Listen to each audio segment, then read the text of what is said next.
Di video kali ini, kita kembali belajar pada tema 2, subtema 3, muatan pelajaran, ilmu pengetahuan sosial.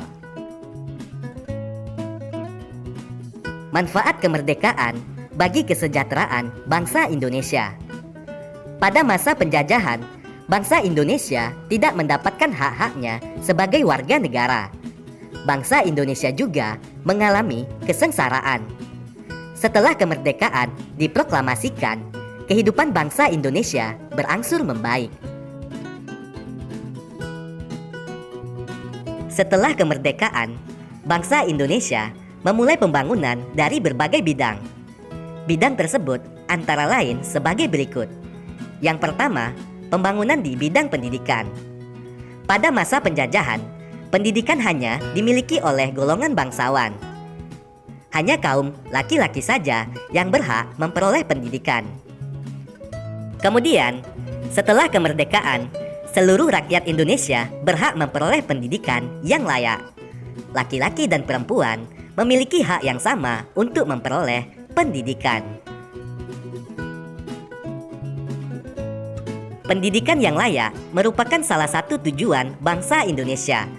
Hal tersebut tercantum dalam pembukaan Undang-Undang Dasar 1945 alinea keempat, yaitu mencerdaskan kehidupan bangsa. Yang kedua, bidang perekonomian. Pada masa penjajahan, rakyat Indonesia hidup dalam perekonomian yang sulit. Kebijakan penjajah seperti tanam paksa, kerja rodi, atau romusa menyebabkan kematian rakyat Indonesia. Namun, setelah kemerdekaan, pemerintah memperbaiki perekonomian bangsa Indonesia. Rakyat Indonesia dibebaskan untuk melakukan kegiatan ekonomi untuk meningkatkan kesejahteraannya. Kesejahteraan rakyat sesuai dengan cita-cita bangsa Indonesia yang tercantum dalam pembukaan Undang-Undang Dasar 1945 alinea kedua, yaitu kemerdekaan negara Indonesia yang merdeka, bersatu, berdaulat, adil, dan makmur. Yang ketiga, bidang sosial.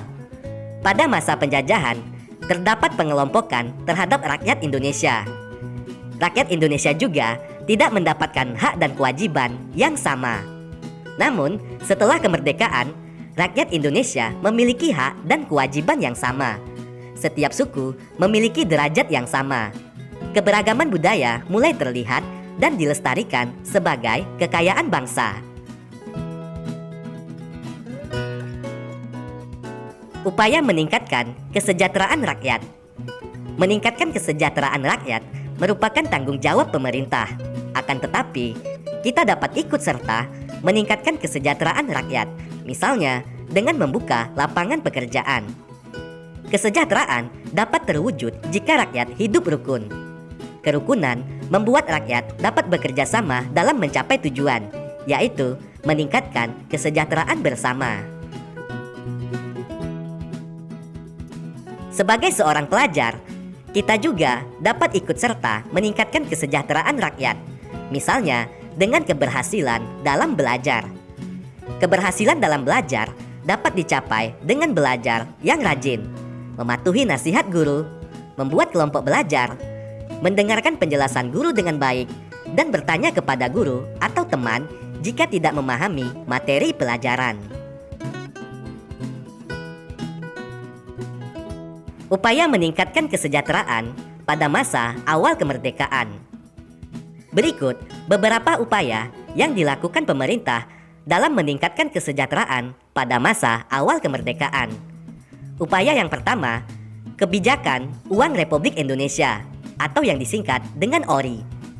Upaya kedua, konferensi ekonomi. Ketiga, pinjaman nasional. Keempat, Badan Perancang Ekonomi. Dan yang kelima, rencana Kasimo. Pertama, kebijakan Uang Republik Indonesia atau ORI. Pada 1 Oktober 1946, pemerintah mengeluarkan larangan menggunakan mata uang nikah dan digantikan dengan penggunaan ori sebagai alat pembayaran yang resmi di Indonesia. Yang kedua, konferensi ekonomi. Pada tahun 1946, Menteri Kemakmuran Darmawan Mangunkusumo mengundang para kepala daerah di Pulau Jawa untuk mengadakan konferensi ekonomi. Yang ketiga, pinjaman nasional. Pemerintah mendirikan Bank Tabungan Pos.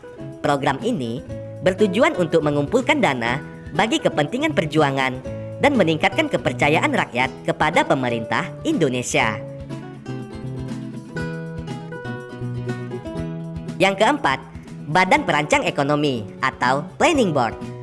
Pada tahun 1947, Menteri Kemakmuran A.K. Ghani mengusulkan pembentukan Badan Perancang Ekonomi.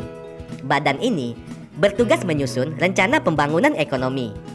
Program rencana ini meliputi menasionalkan bangunan umum, perkebunan, dan industri menjadi milik negara, serta penyitaan perusahaan milik Jepang sebagai ganti rugi terhadap Indonesia. Yang kelima, Rencana Kasimo. Menteri Urusan Bahan Makanan Iji Kasimo menyusun sebuah program yang disebut Rencana Kasimo. Tujuan program ini adalah untuk meningkatkan kesejahteraan rakyat dengan meningkatkan produksi pangan.